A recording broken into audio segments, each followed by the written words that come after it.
Pope Francis continues to reshape the Roman Curia, accepting the resignation of prominent African Cardinal Robert Sarah. And a Catholic candidate for HHS secretary faces questions about his views on abortion and religious liberty. The papal posse, Robert Royal and Father GERALD MURRAY, are here with analysis. And House Democrats' controversial Equality Act was considered by Congress today. What do they mean by equality, and who would the bill actually protect? President of the Ethics and Public Policy Center, Ryan Anderson, is here to discuss. How is immigration policy and multiculturalism affecting women's rights abroad? Research fellow at the Hoover Institute, AYAAN HIRSI Ali, is here to tell us and to talk about her new book, Pray, the World Over. Begins right now.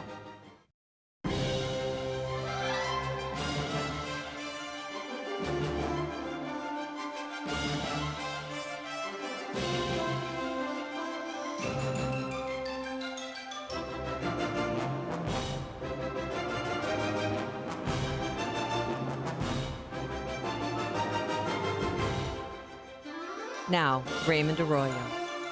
A warm welcome to all of you joining us in the United States and the world over. An important show for you tonight. Robert Royal, Father GERALD MURRAY, Ryan T. Anderson, and AYAAN HIRSI Ali are all here. If you'd like to comment on tonight's show, send me a tweet. I'm at Raymond Arroyo. We've got a lot to cover. Let's begin. This week's big story out of Rome, His Eminence Robert Sarah is no longer head of the Vatican's Office on Liturgy and the Sacraments. Pope Francis accepted his resignation upon reaching the retirement age of 75, but other cardinals have gone on to serve well beyond that. Cardinal Sarah of Ghana is still a voting member of the College of Cardinals. So what does this move tell us about the Pope's ongoing curial reform, and who will replace Sarah? Joining me now with in-depth analysis is the papal posse, editor-in-chief of thecatholicthing.org, Robert Royal, and canon lawyer and priest of the Archdiocese of New York, Father Gerry Murray. Thank you both for being here. I want to begin with your reactions to Pope Francis accepting the resignation of Cardinal Robert Sarah. He's long been considered a possible candidate for Pope in the next conclave, and his views on sexuality, celibacy, and the liturgy have often been at odds, or seemed at odds, with those of Pope Francis. Here's what the Cardinal himself had to say via Twitter earlier this week. He said, "Today the Pope accepted my resignation of my office as Prefect of the Congregation for Divine Worship after my 75th birthday. I am in God's hands. The only rock is Christ. We will meet again very soon in Rome and elsewhere." Father Gerry, now Pope Francis continues to reshape and reform the Curia, the College of Cardinals. After the last consistory, Francis has appointed 57% of those cardinal electors. My question is, what message might this be sending, not keeping Cardinal Sarah in place? Father Gerry. Well, I think it's fair to say that Pope Francis had some disagreements with Cardinal Sarah. Those have been noted during the time that the Cardinal was in charge of the Congregation for Sacraments and Worship. On the other hand, he did reach age 75, so that's when cardinals do send in their resignation. So there's nothing irregular about this. It's not a removal for cause, let's say.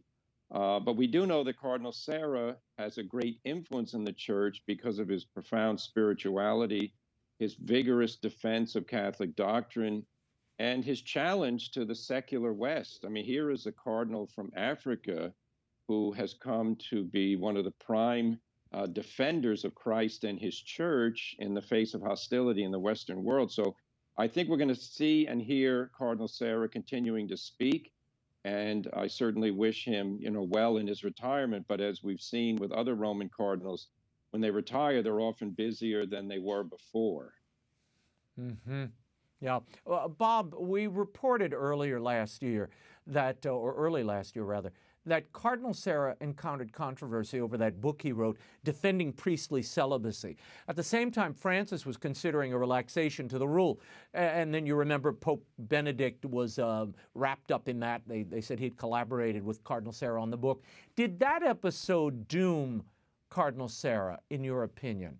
And what kind of man do you believe will be chosen to replace him at that congregation? Well, I agree with Father Murray that it's fair to say that there's long been a difference of opinion, even you might say something of a conflict between the two visions. The Pope very much a kind of a Western internationalist, Cardinal Sarah, very much in that traditional African mode. So whether that book was, the last straw, I don't really know. It was a bitter controversy and an oddity in a way, because I think both the Pope and Cardinal Sarah, Sarah in particular, I think is a great gentleman. They kind of went out of their way not to conflict with one another. And yet at the same time, even prior to that book, as we know, some years ago, basically the entire staff of that Congregation for Divine Worship was replaced, which meant that Cardinal Sarah was pretty much lonely at the top with a group of subordinates who were not sympathetic to his way of doing things anyway. Look, this is, as Father says, this is not unusual. There wasn't an immediate removal, as sometimes happens when somebody just turns 75 and they're sort of immediately put out to pasture. There was almost a year that they waited. We'll see what happens, but I also think that this is going to give Cardinal Sarah a chance to be even more active than he was in the past. He's not going to have those responsibilities in the Curia, and he's still a very vigorous, very healthy, and I think spiritually powerful figure. Yeah, and everyone I talk to, it seems he's still probably, in the running for the papacy, should that moment come upon him. Speaking of reshaping the Curia, Pope Francis has stepped up his outreach to women in church leadership, recently appointing French sister Nathalie Biquart, named her undersecretary of the Synod of Bishops. Now, this is a major first, as she will have voting rights in the next synod. Pope Francis also named Katia Samaria as promoter of justice for the appeals court of the Vatican city-state. How significant are these appointments, Father Jerry, particularly having that sister being a voting member of this synod? Well, they are significant in and of themselves because lay people and then lay women in this case are being promoted to roles formerly held by bishops and priests. The fact that they have a voting role, this is an anomaly because it was never conceived when the rules were written that there would be a lay person occupying that position. And if it is a synod of bishops, it makes no sense for non-bishops to have voting rights. Now, the synod is merely consultative. It's not a decision-making body. It doesn't carry any jurisdictional power. So it can advise the Pope, and if the Pope is within his rights to give voting rights to people who aren't bishops, but I don't think it makes sense theologically to go that way. Now, the other question we really have to face is it good for lay people to be assuming roles that, in properly understood, belong to clerics? This is what we've been warned about, the clericalization of the laity, that they only have importance in the church if they do the things that priests and bishops have done in the past. And I'm very hesitant about that. I think this is confusing. Lay people are the vast majority in the life of the church, but they are not the shepherds. Christ chose the apostles and their successors of the shepherds. So to give people the idea you only count if you have some kind of shepherdly role, not a good idea, in my opinion. Bob, very quickly, your take on this. Yeah, I agree. At the last synod, I think it was the one on youth, there were several congregations of women who were represented there. And this question came up: why should they be allowed to participate in the deliberations and yet not have a role in voting? Well, as Father rightly says, this is a synod of bishops.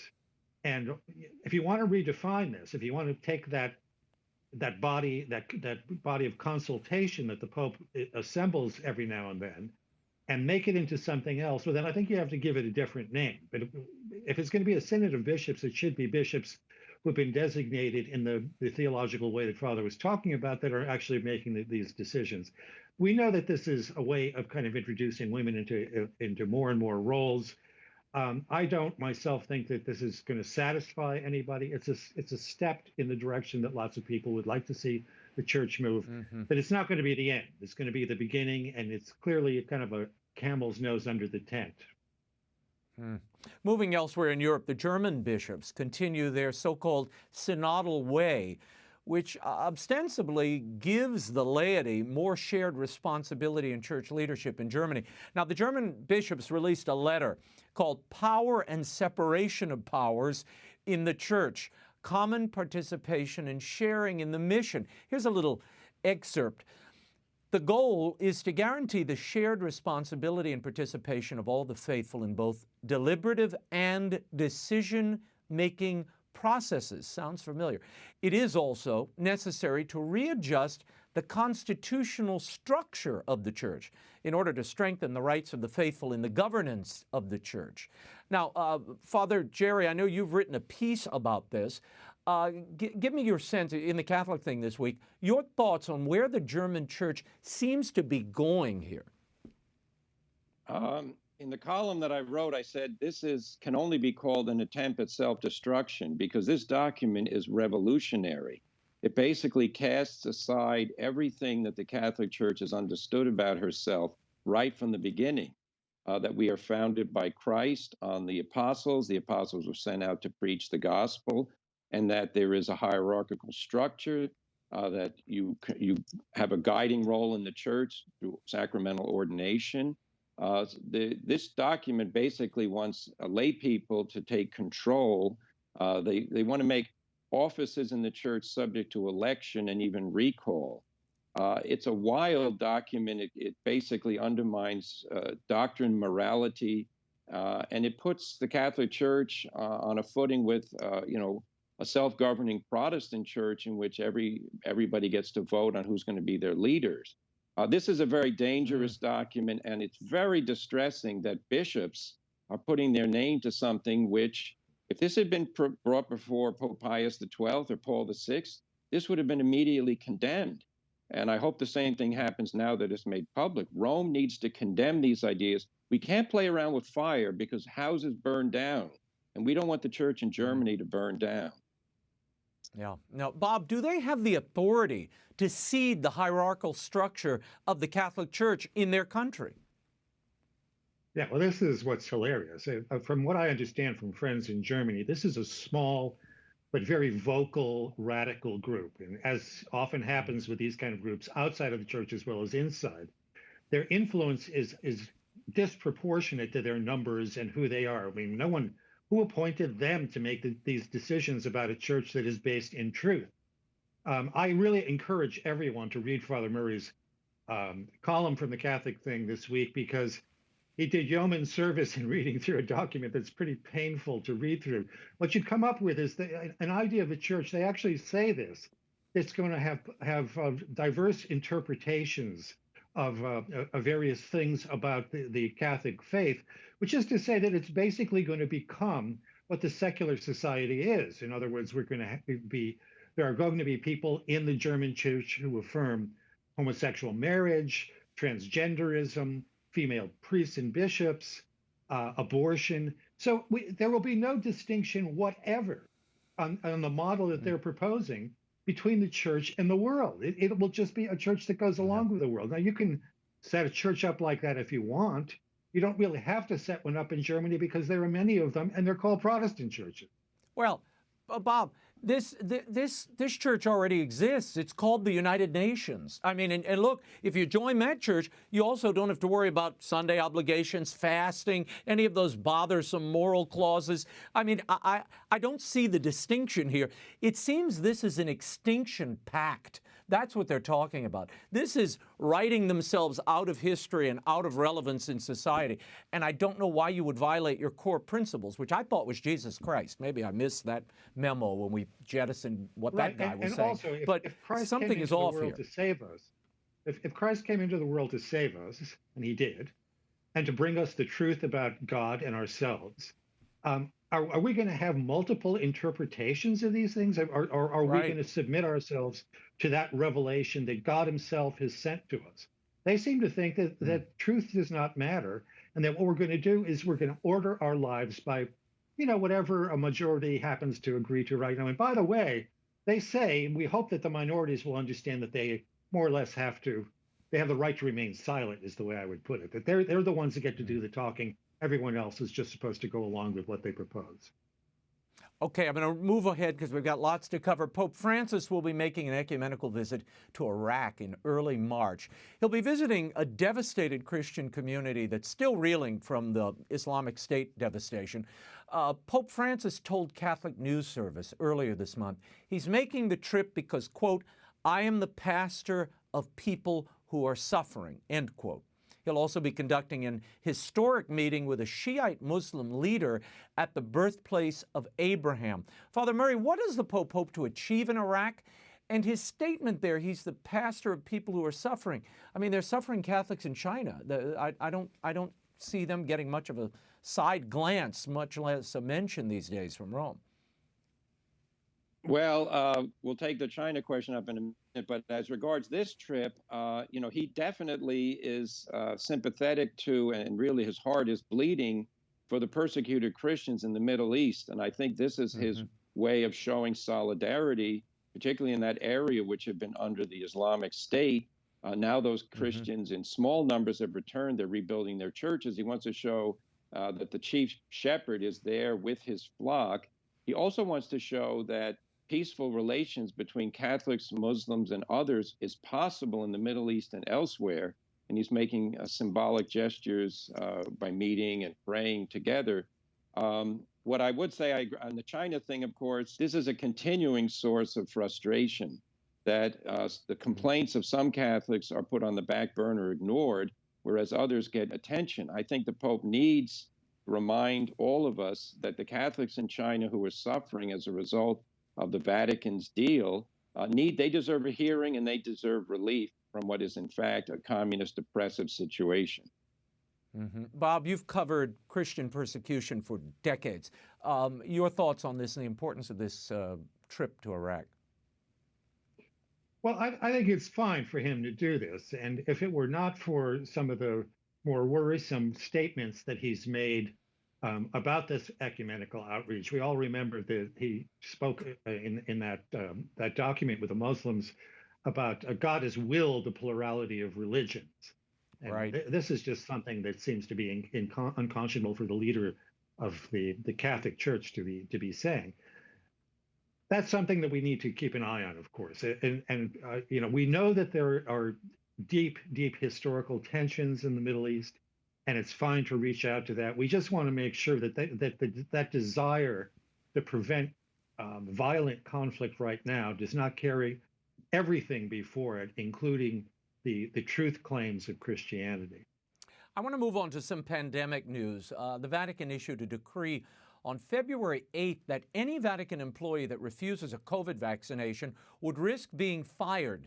The decree stated that Vatican employees who opt out without a proven medical need risk sanctions up to and including the interruption of the relationship of employment. Later on February 18th, the governor of the Vatican City-State walked that back just a little bit, saying alternative solutions would be found for employees not wishing to be vaccinated. Father, your take on this? This seems to fly in the face of the idea that vaccinations, at this early stage should be voluntary. I mean, is this morally valid? Never mind the human resources aspect of this? Well, it's a difficult question because you do want to ensure a workplace in which you have minimized the risk to employees of disease being transmitted. So that's a valid moral and good way to act. Now, the question is getting vaccinated the only remedy for this? And I think for the vast majority of people it is, but there have to be exceptions. Let's say you've already had the COVID-19 and that you recovered from it. I'm not clear because I'm not a scientist whether you need to be vaccinated or not. I think they're recommending it. And then you also have some people who will have concerns regarding their own personal health situation. I think doctors should be able to evaluate those. So I will say, I think as a matter of principle, it is fair and moral for employers, including the church, to require people to have a vaccination in order to guarantee as much as possible a healthy work environment. But there need to be mechanisms for exceptions based on medically reasonable grounds. Bob, you want to take a quick crack at that? Yeah, and it was quite odd, that initial statement, because the Vatican is quite allergic to firing anyone. The Vatican finances are very, very fraught right now. There are large deficits year by year that the Vatican experiences. And even so, Pope Francis has made it pretty clear that he doesn't want to fire anyone, even though it looks to outside observers that the Vatican would have to fire something like 1/4 or 1/3 of its employees in order to be solvent. But to put that out there, I wouldn't make too much out of this. A lot of times, I've said on this show before, things that we think are kind of doctrinal often turn out to just be bureaucratic, and then they tend to be clunkily bureaucratic because the internal communications in the Vatican aren't always the best, and there could be a PR gap between one office and another. But for all the reasons that Father said, I mean, this is a difficult question. There's a lot that we don't know about this virus. Individuals have comorbidities, they're vulnerable. I think we want to be prudent in how we deal and be individualistic. We've got to basically recognize that not everybody is in the same situation. I want to move on to the Senate confirmation hearings going on this week in Washington, D.C. California Attorney General Xavier Becerra was President Biden's pick for HHS Secretary. Becerra is a Catholic. He was grilled about his stance on abortion, as well as the state of California's case against the Little Sisters of the Poor. Utah Senator Mitt Romney peppered Becerra with questions about his thoughts on partial birth abortion. Most people agree that partial birth abortion is awful. You voted against a ban on partial birth abortion. Why? So, Senator, here, I understand that people have different deeply held beliefs on this issue, and I respect that. I have worked, as I've mentioned, for decades, trying to protect the health of men and women, young and old. And as Attorney General, my job has been to follow the law and make sure others are following the law. I will tell you that I hope to be able to work with you and others to reach that common ground on so many different issues. Romney gave up and conceded that it didn't seem like common ground would be possible with Becerra. This was mostly a duck and weave operation. Why is Becerra so unwilling as a Catholic to make his position clear, do you think? Father Jerry.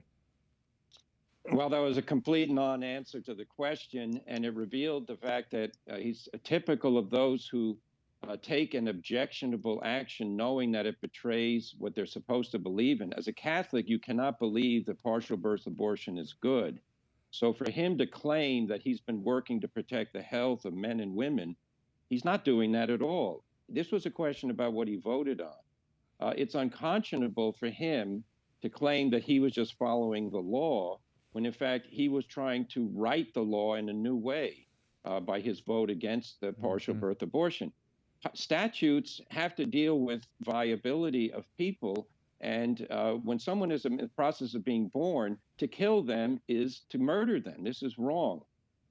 This is the wrong man for this job for many, many reasons. He has no background in this area, and he did go after the Little Sisters of the Poor. Hold on, I want to get to that. Yeah. I want to get to that. Okay. Becerra is probably best known as the Attorney General who went after the Little Sisters. And again, that was to force them to provide abortifacients and contraceptives to their employees.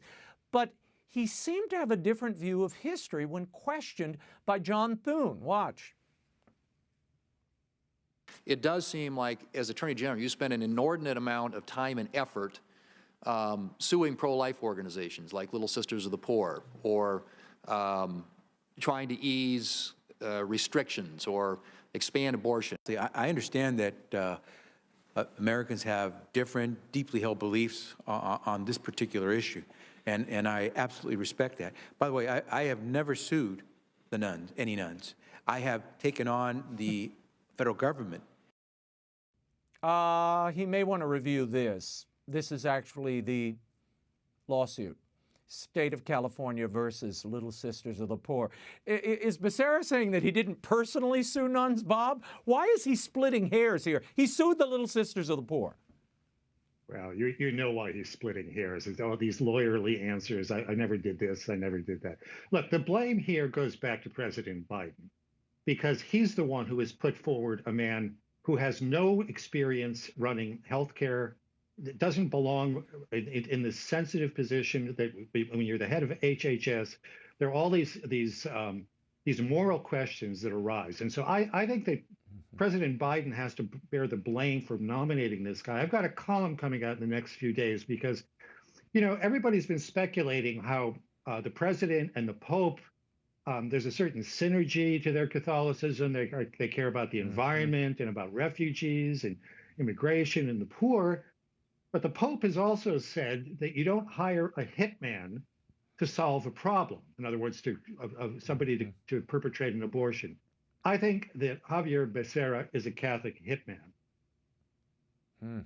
Well, I'm tickled by the critique here where they say, well, Alex Azar wasn't a doctor either, and he didn't have health, and that's totally wrong. I mean, in this sense, Alex Azar ran Eli Lilly, and thank God that he did, because that allowed Operation Warp Speed to move forward, and he got around so many of the pharmaceutical industries because he knew the territory. What does Becerra know? Aside from being Attorney General of a state, it's a very different skill set. So we'll see how this shakes out. But regarding Catholics in public office, very quickly, I want to get your thoughts on the U.S. bishops' decision to disband their working group on President Biden and how to deal with a Catholic president who so openly defines Catholic teaching. Very quickly, Father Jerry, a good idea.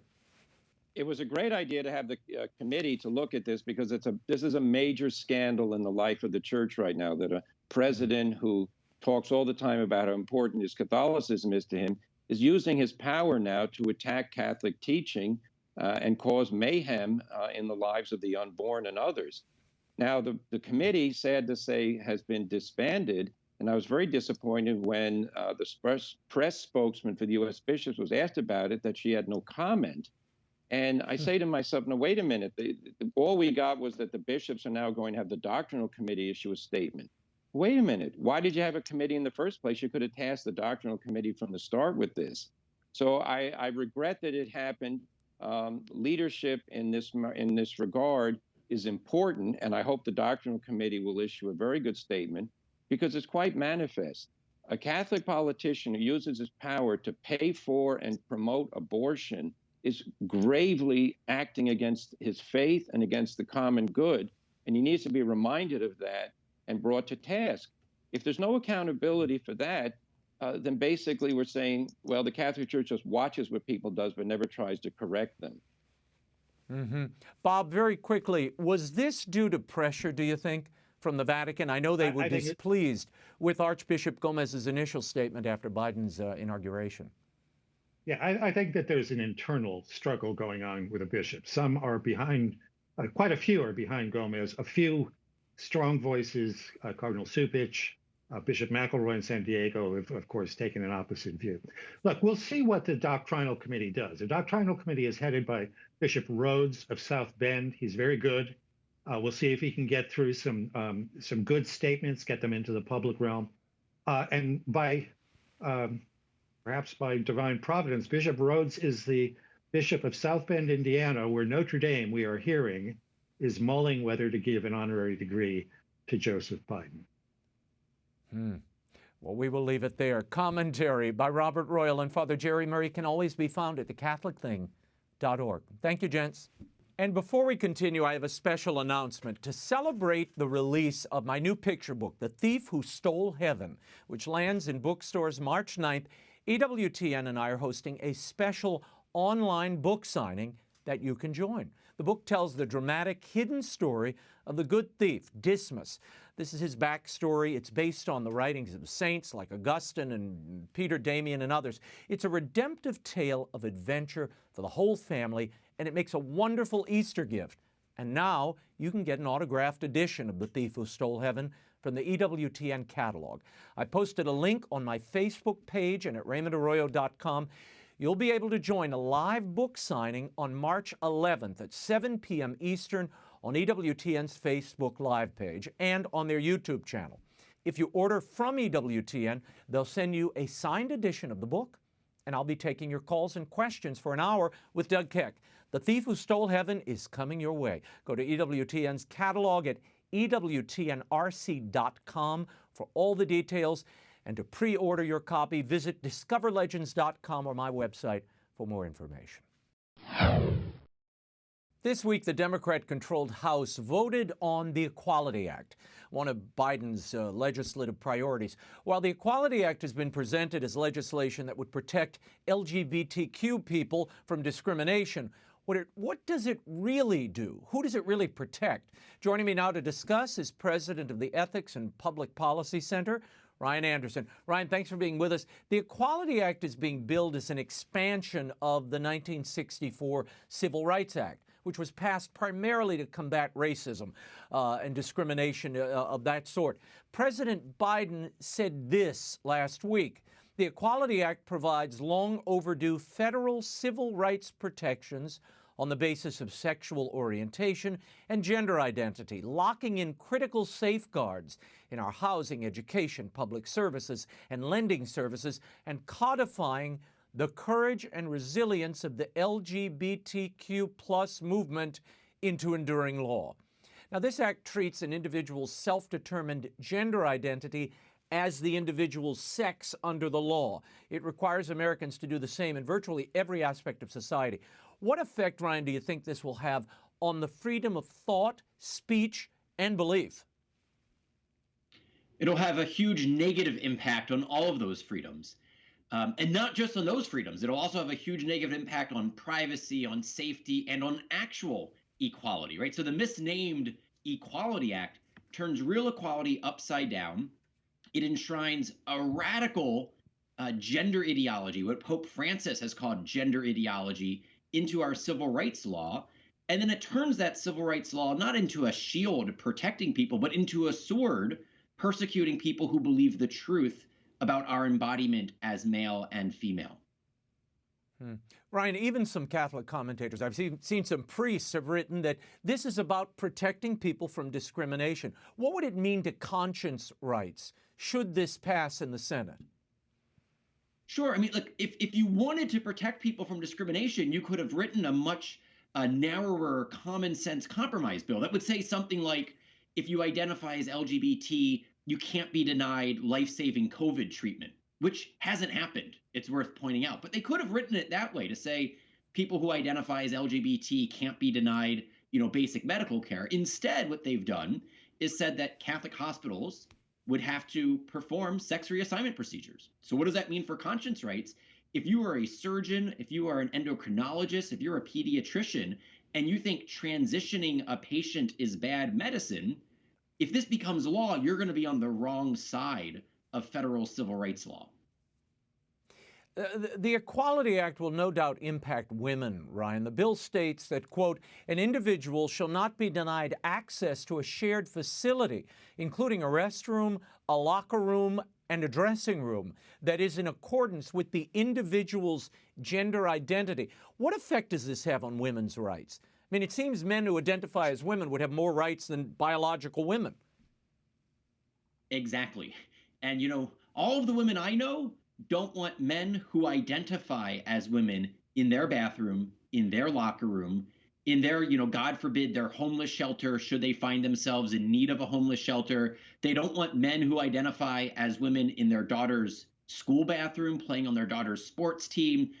This turns equality upside down because rather than protecting the equality of actual women, it privileges men who identify as women and then says they have a civil right to enter women's only spaces and to participate in women's only programs. That's not equality. Mm-hmm. Ryan, we're already seeing what's happening in women's sports. What impact could this have on the workplace and other areas of society? Are there any protections for biological women in this Equality Act?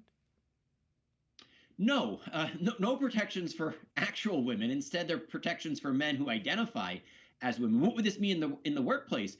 Employers would have to allow their male employees who identify as women into the women's bathrooms, into women's locker rooms. If you have, a locker room for changing into work uniforms, the men who identify as women have to be allowed in there. It might also require speech codes, where you would have to force all of your employees to use preferred pronouns, to use new names, not to speak in a way that is true, but to speak in a way that affirms someone's gender identity, even if it's, one of the 64 that's listed on Facebook. You could be gender non-binary, gender spectrum. This isn't actually what's in the best interest of people who struggle with their gender identity, right? I mean, we also have to realize that there's a real group of people suffering with gender dysphoria, and it's not helpful if the federal government says that what's in their best interest is cross-sex hormones and surgery. We should be helping people feel comfortable in their own bodies. States are already beginning to fight for equal rights for women and girls in their states. In Arkansas on Monday, Attorney General Leslie Rutledge, she announced proposed legislation that would ban transgender athletes from playing on women's sports teams in any school K through 12, as well as college and universities in the state. She added, I want to send a strong message to President Joe Biden and his administration that here in Arkansas, we intend to require schools to prohibit biological boys who self-identify as girls onto girls' sports teams. It will create equal and fair competition by limiting girls and women's sports to girls and women, as evidenced by an original birth certificate. We don't want common sense to be overshadowed by so-called political correctness. Ryan, should the Equality Act pass, what happens to state laws like this? Unfortunately, they would be trumped by the federal law. That's what would happen. If Congress passes a law saying that the Federal Civil Rights Act requires this policy, states won't even be able to pass their own common sense policies. And, our viewers should just ask themselves, why do we have an NBA and a WNBA? Why do we have separate boys and girls sports to begin with? And it's because of our bodily differences, not based upon subjective gender identity, but based upon objective biology. And so the idea that the federal government is going to go into states and tell them that they have to overturn common sense policies that actually protect equality, again, it turns things upside down. Yeah, well, and it also puts our girls at a great disadvantage because men biologically have bigger lungs, bigger hearts, their endurance is higher. So it puts them at the girls, at a physical disadvantage when competing against biological men. It just does. The USCCB has been very vocal, Ryan, against this Equality Act. They put out several statements opposing it. In a detailed critique issued last year, they wrote, the Equality Act would impose sweeping regulations to the detriment of society as a whole. The Act's definitions alone would remove women and girls from protected legal existence. We treasure the First Amendment freedoms of speech, association, conscience, and religious exercise. The Equality Act puts these at risk by requiring uniform assent to new beliefs about human identity that are contrary to those held by many believers of diverse faiths and non-believers alike. Now, the Act explicitly exempts itself from the Religious Freedom Restoration Act. What effect will this have on religious schools, religious-run adoption agencies, hospitals, charities, et cetera? Sure. The Catholic bishops deserve a lot of praise for their courageous and indeed prophetic work speaking out against this. They've been great. And that statement that you read is exactly correct. What the Equality Act would do is it would guarantee that our Catholic schools, our Catholic hospitals, our Catholic adoption agencies, our Catholic shelters would spend the next several years in court. It would be the Little Sisters of the Poor all over again. It would be the Catholic foster care agency all over again. Why would we want to do that? Why would a Catholic president, a Catholic Speaker of the House want to ram through a law that's going to end up putting all of these Catholic ministries back into court? This bill is not good for religious liberty. It's not good for women's equality. It's not good for privacy, for safety, for actual athletic fairness, for medicine. There's nothing good about this bill. In a recent interview, Representative David Cicilline, who reintroduced the Equality Act in the House last week, said this about religious exemptions. Listen. We're going to work hard to get the 10 votes, but you can't allow a claim of religious exemption to eviscerate the protections of the Equality Act. The civil rights law are designed to make sure that people's rights are protected. Well, the question is, what about the rights of people of faith? The Act also treats any refusal to offer abortion as pregnancy discrimination. What happens to decades of conscience protection, Ryan, vis-a-vis abortion at the federal, state, and local levels, should this Equality Act pass?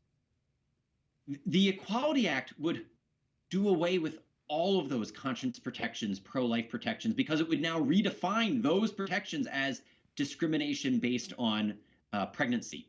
What's amazing about that quote from the congressman who introduced the bill is that he treats religious liberty, one of our actual fundamental human rights, natural rights, constitutional rights, as if it's a secondary liberty to newly created rights that he would be creating through the Equality Act by making subjective gender identity a protected class like race. But that tells you something.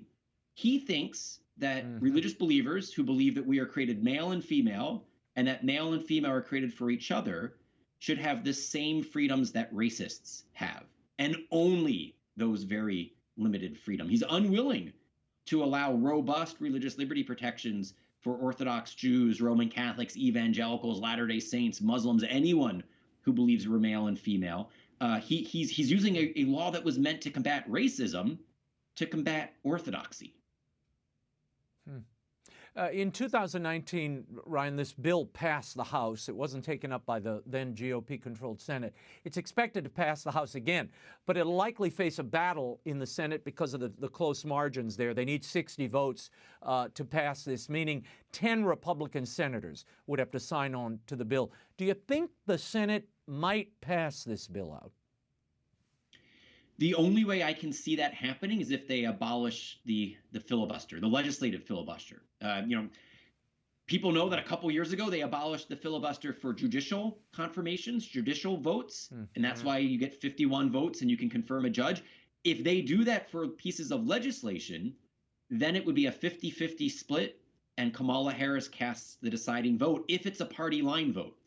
So then a lot would depend on whether or not Joe Manchin, if they get rid of the filibuster, whether Joe Manchin would cross the party line. So long as the filibuster's in place, I don't see this bill going anywhere in the Senate.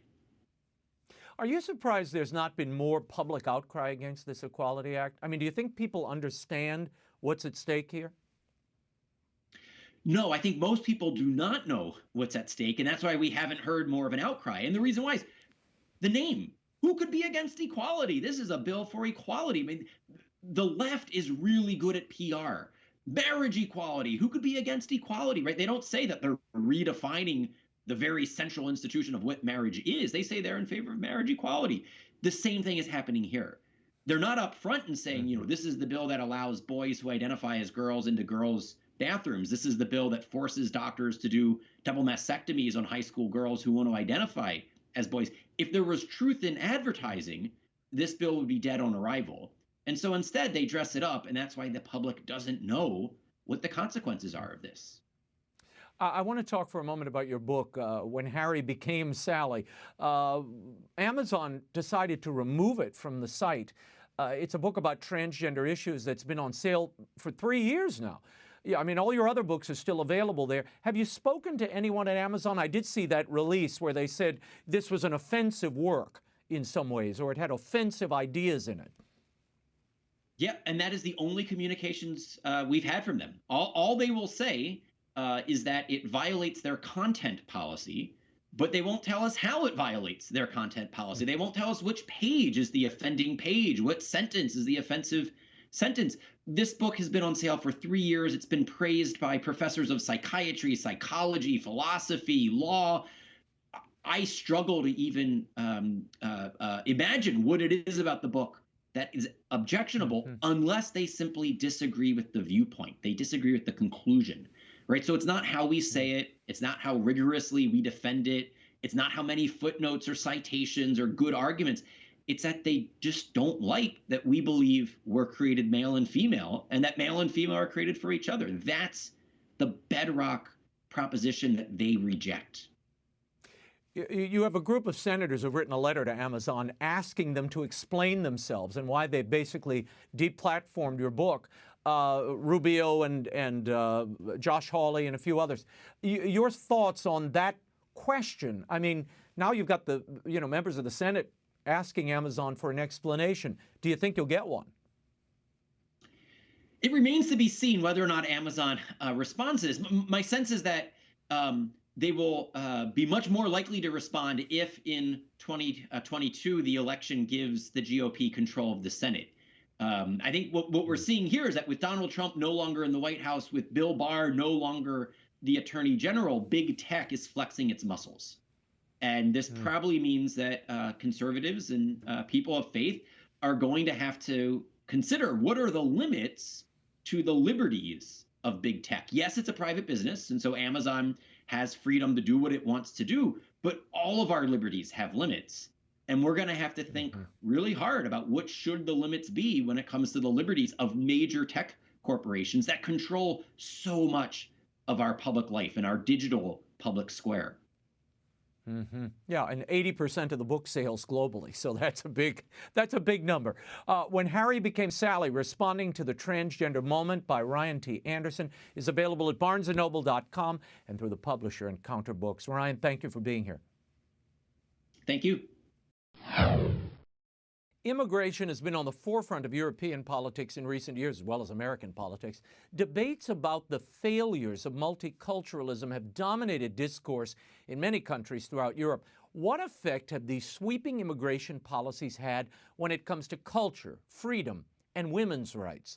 Joining me to discuss all of this is activist, research fellow at the Hoover Institute, and author of the new book, Pray, Immigration, Islam, and the Erosion of Women's Rights. AYAAN HIRSI Ali joins me. Thank you for being here. I want to start with a line from the book. You write, it's one of the rich ironies of early 21st century history that the single decision that has done the most harm to European women in my lifetime was made by a woman. You were referring to German President Angela Merkel and her decision in 2015 to do away with a limit on the number of asylum seekers who could come into Germany. How did that decision harm European women?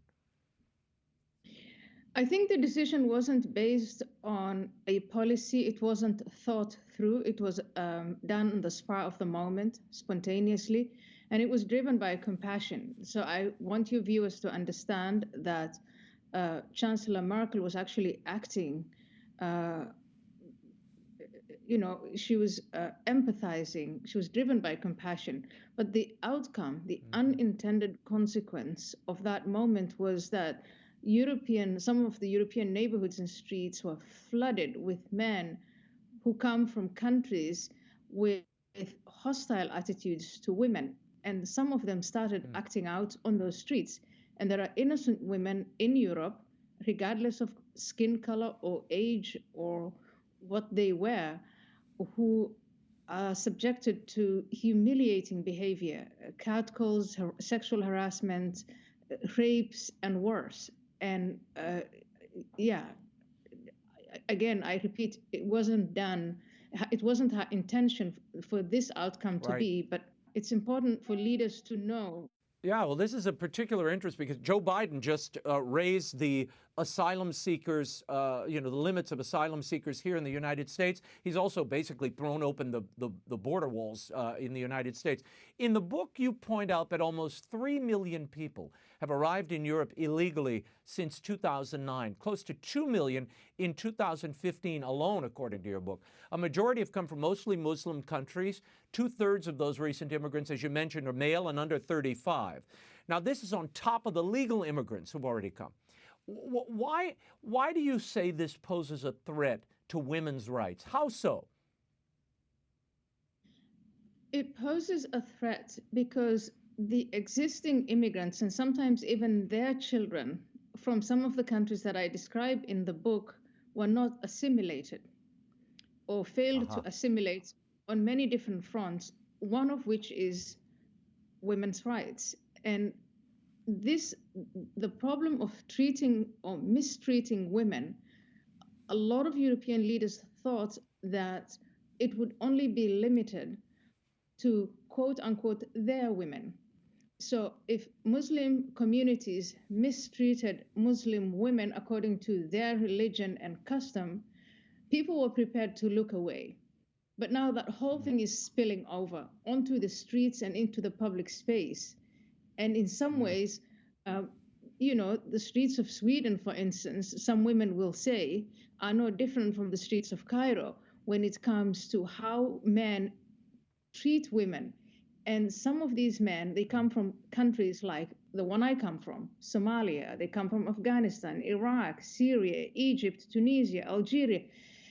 In any of those countries, women who live there are used to a great deal of hostility and misogyny. But the European women, at least since the late 1950s, are not. And so you are seeing this type of thing play itself out on the streets of Europe. And some of these countries and their leaders are pretending as if all religions are the same, all cultures are the same. It's just a bit of a nuisance. It will go away, and it's not going to go away. More people are coming. AYAAN, you are an academic. Do you see the problem of honest dialogue here in the U.S., where we have a woke culture and political correctness keeping people from speaking out about issues like race and religion and culture? Yes, I see the development of what we call in Europe multiculturalism developing here in the United States. And yes, it goes by the name critical theory, critical race theory, woke. I think woke is one of the more names, labels that people are familiar with. And I see the development of that, and it's affecting issues such as immigration. At first, you would think it would be limited only to race relations here in America, but it's affecting all sorts of topics. And so, yeah, that's a terrible development. And I think the woke movement is one that should be exposed, and we should push back against them, not follow their ideology. You write in the book, it's not enough for immigrants simply to learn the rudiments of local language and get menial jobs. They must also be willing to adopt the values of the country that has given them asylum. The obligation of government is to see to it that immigrants are familiarized with those values and that they are taught by instructors who appreciate what is at stake. How can countries like Germany, France, Sweden, the U.S. go about ensuring that this happens? And why hasn't it been done so far? It hasn't been done so far because of all of these ideologies we've been talking about: multiculturalism, moral relativism, postmodernism. There were so many people within the leadership circles who would put any obstacle that you can think of to stop these programs in their tracks. There were also the organized Islamist groups who were telling their community members not to assimilate, not to integrate, and to reject the norms and values of the host society. But now things are changing. If you look at what's happening today in France, one of the arguments we used to hear all the time was, well, if we take these issues out of the taboo sphere and we discuss them openly, then the far-right, extreme-right groups are going to be the beneficiaries of that debate. Well, everything remained taboo, and Front National in France is now the second largest party. And if you look at the polls, there is a possibility that they could win the elections next year. So Macron, who is an establishment politician and in the middle, has in fact developed a bill that today has gone through their parliament, what we would call the House here, and only has to go through the Senate. And that bill deals with what he calls separatist Islamist groups and communities in France. So it's going to happen anyway, if it happens, if we're fortunate. But it's going to happen after many terrorist attacks, after so many women have been assaulted and raped, after we've shut down, after a lot of human suffering. And it's always a puzzle to me why, if we can anticipate problems coming, why we don't take action when, in fact, that action is at its most effective. AYAAN, before I let you go, what do you make of Pope Francis's outreach to Islam? Next week, he's going to Iraq. He has plans to meet with Iraq's top Shiite Muslim cleric, Ali al-Sistani. Is Islam at all interested in dialogue with other faiths? Will this ever work? Islam, as it is today, unchanged and with an attitude of supremacy to all other religions and faiths, I think that Islam and the people who represent that Islam are obviously not interested in dialogue. I think the Pope is wasting his time. I think the Pope could say, I will come and have a dialogue once you make changes, and he could then put on the table what changes he would like to see made. I think the Pope should be talking about the plight of Christian minorities in Muslim countries, the plight of women and homosexuals in Muslim countries and how they're treated. And just going there and, shaking hands for a photo op, I think that won't cut it. AYAAN HIRSI ALI, I thank you for being here. The book is Pray, Immigration, Islam, and the Erosion of Women's Rights. It's available at bookstores everywhere and online. AYAAN, thank you. Raymond, thank you for having me. The World Over is now available as a podcast. Download us at Apple Podcasts, Spotify, or wherever you get your podcasts. Take us wherever you go. That's all the time we have for now. Be sure to catch us next week. Until then, we'll be scouting the world over for all that is seen and unseen. On behalf of the staff and crew of EWTN News, thank you for watching. I'm Raymond Arroyo. Bye now.